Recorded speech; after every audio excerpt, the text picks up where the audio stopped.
Assalamualaikum warahmatullahi wabarakatuh. Salam sejahtera untuk kita semuanya. Apa kabar Bapak Ibu? Dalam kesempatan kali ini saya akan memaparkan terkait strategi pembelajaran agenda satu, yaitu agenda kepemimpinan Pancasila dan nasionalisme dalam pelatihan kepemimpinan administrator.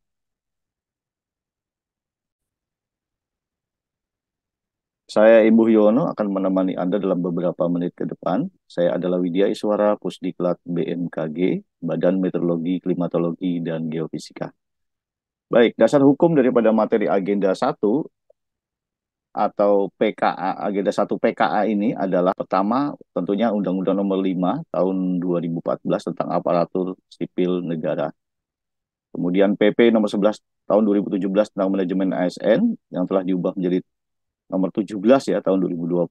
Kemudian Perla Nomor 5 tentang penyelenggaraan pelatihan struktural kepemimpinan ya, yang kemudian diperbarui dengan Nomor 6 di tahun yang sama 2022. Jadi ada beberapa pasal yang diperbarui. Kemudian keputusan Kepala LAN ya Nomor 374 tentang kurikulumnya, kemudian pelatihan struktural kepemimpinan secara keseluruhan baik PKN 1 sampai dengan PKP.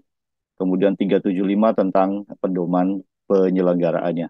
Kompetensinya, tujuan kompetensi daripada PKA khususnya di sini yang akan saya bahas yaitu kompetensi terkait tentang kompetensi kepemimpinan kinerja. Jadi bagaimana mereka mampu untuk melakukan perbaikan manajemen kinerja yang terakhirnya yaitu untuk mendukung pelayanan publik.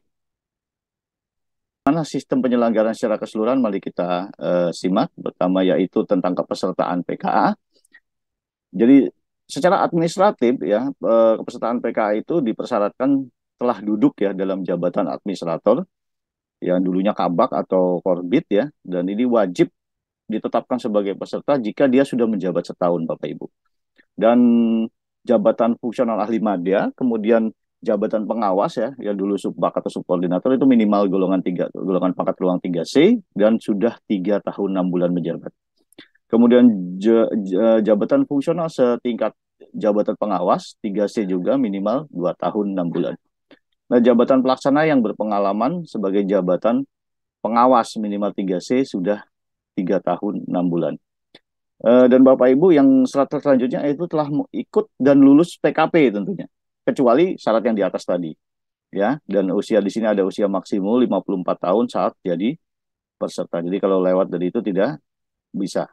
Dan terakhir adalah ada seleksi tertulis mungkin ya akan dilaksanakan oleh panitia pencegahan dan ini harus lulus.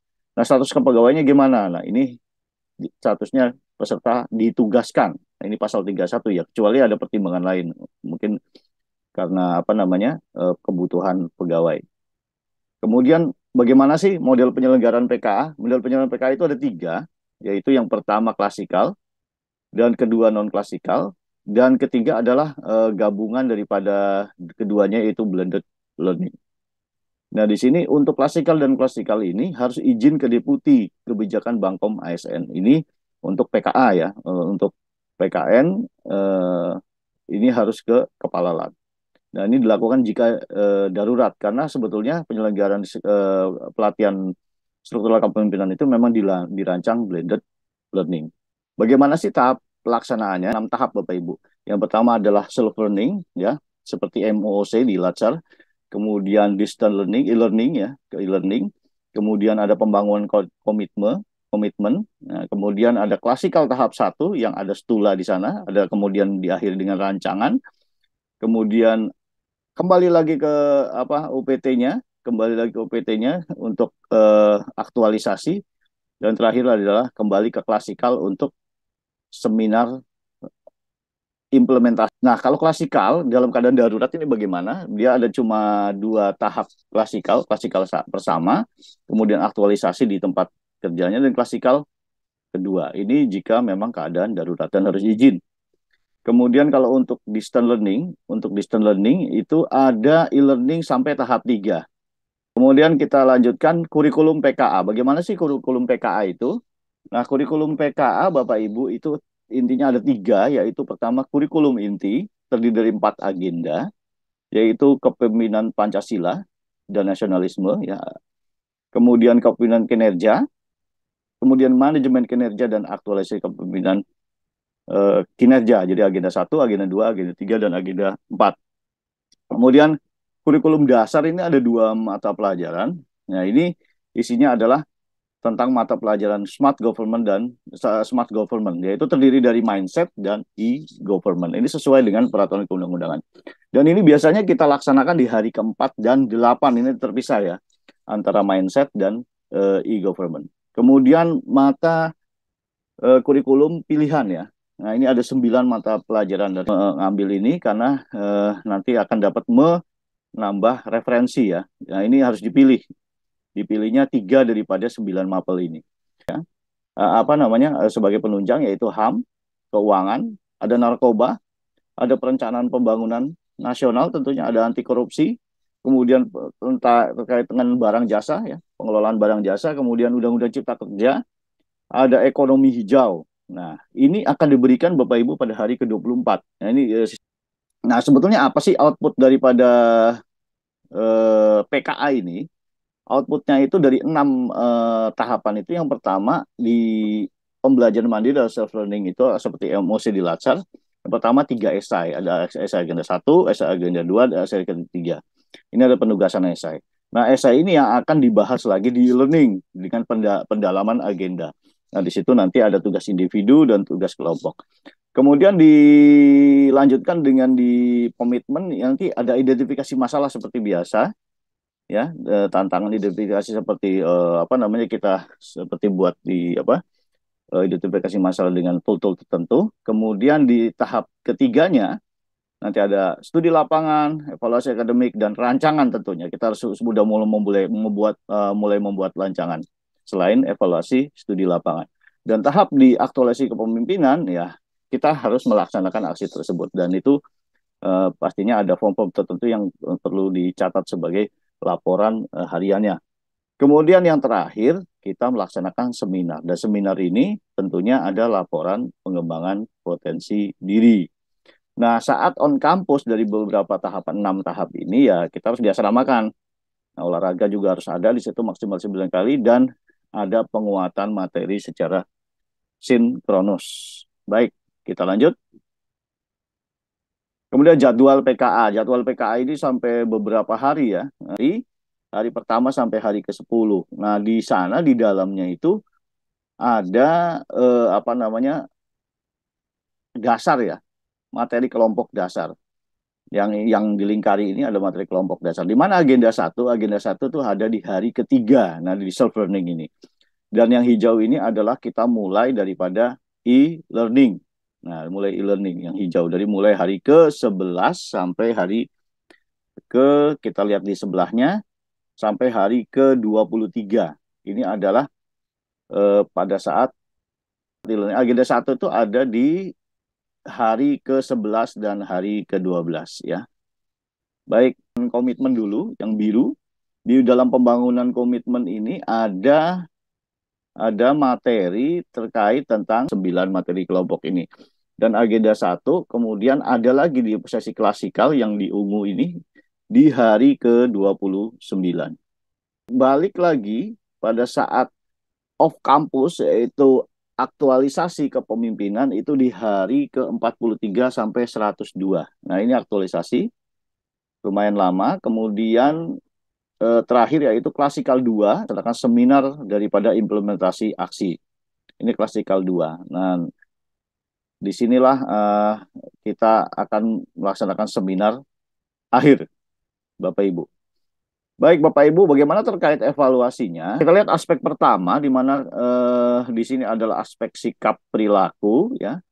Di sini seperti biasa ada dinilai oleh WI, yaitu tentang kerjasama, kepemimpinan, dan disiplin.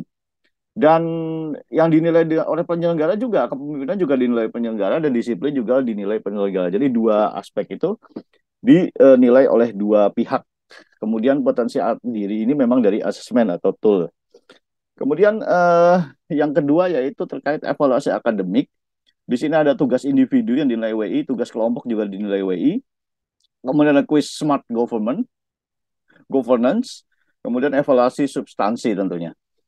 Kemudian yang ketiga rencana aksi. Nah, ini rencana aksi ada ketepatan rencana, terobosan inovatif, tahapan dan bagaimana dia mengendalikan resiko. Kemudian bagaimana dia stakeholder yang dimanfaatkan, kemudian bagaimana sih rencana strateginya. Nah, kita lihat implementasinya. Nah, ini Bapak Ibu tentunya yaitu terkait capaiannya bagaimana, ya, capaian terhadap rencananya, kemudian kepemimpinan kinerjanya seperti apa, manfaatnya bagaimana. Nah, ini keberlanjutannya juga ternyata dinilai.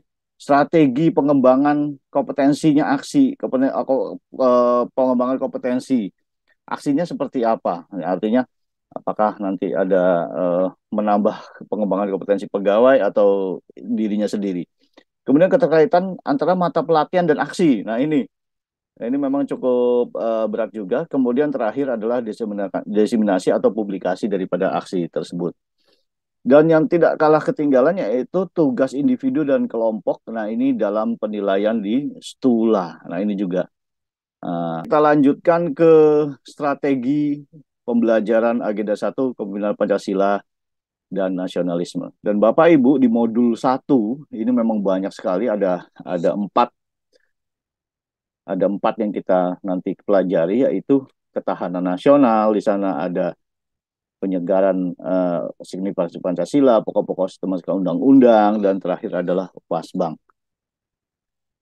Di modul 2 juga ada 4, yaitu aktualisasi tanah air, aktualisasi keyakinan, ini ada nilai bela negara ya, kemudian sadar berbangsa dan negara terkait undang-undang, peraturan, segala macam, kemudian keseimbangan kepentingan antara sektoral, ya, kepentingan sektoral dari kinerja. Ini kita membahas sedikit tentang konflik interest.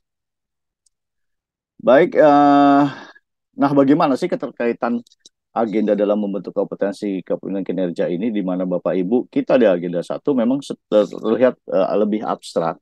Artinya di sini kita membangun motivasi supaya kita mempunyai keyakinan diri sebagai pondasi, sebagai dasar untuk melangkah ke agenda berikutnya sebagai seorang pemimpin kinerja yang yakin dalam melaksanakan tugasnya, yang punya dasar, punya regulasi, punya kemantapan mental bahwa ini adalah benar dan ini adalah sesuai moral dan ini harus dilaksanakan untuk kemajuan bangsanya. Dan ini eh, mendasari pula di manajemen kinerja, dan kemudian ditambah dengan studi lapangan bagaimana best practice di sana, kemudian kita mencoba lagi potensi dibandingkan dengan potensi peningkatan kinerjanya seperti apa, dan nanti akhirnya setelah aksi perubahan kita mampu meningkatkan kinerja organisasi secara berlanjut. P-nya rancangan pembelajaran daripada e-learning PKA. Nah, kita sebagai Widya Aswara tentunya bertemu di e-learning dan klasikal 1 di agenda 1 ya khususnya. Nah, di sini di sinkronus di e-learning kita ada 2 pertemuan, dua-duanya ada 2 JP untuk sinkronus dan 4 JP untuk asinkronus. Nah, setelah ada esai yang diberikan dari agenda 1 dari belajar mandiri, itu nanti akan kita bahas tentunya. Kita akan tanya jawab pengalaman tentang pemahaman pembelajaran mandiri self-learning itu dengan esai tersebut. Kemudian kita tanyakan apa kira-kira yang tidak bisa diketahui dari kita sekarang menuju ke klasikal. Nah, kira-kira klasikal itu seperti apa? Klasikal itu kita ada 12 JP ternyata. Ya, di klasikal di agenda 1 ya nanti akan diampu oleh salah satu dari 4 kelompok yang nanti di e-learning. Jadi di e-learning misalnya dalam satu kelompok itu ada 10 orang, jadi kalau ada 40 orang berarti ada 4 pengajar, dan ini hanya salah satu saja yang mengajar di sesi klasikal ini di agenda 1. Dan terakhir, terima kasih dari saya, mudah-mudahan Bapak Ibu semuanya dapat memanfaatkan ini, dan saya akhiri. Assalamualaikum warahmatullahi wabarakatuh. Semangat pagi.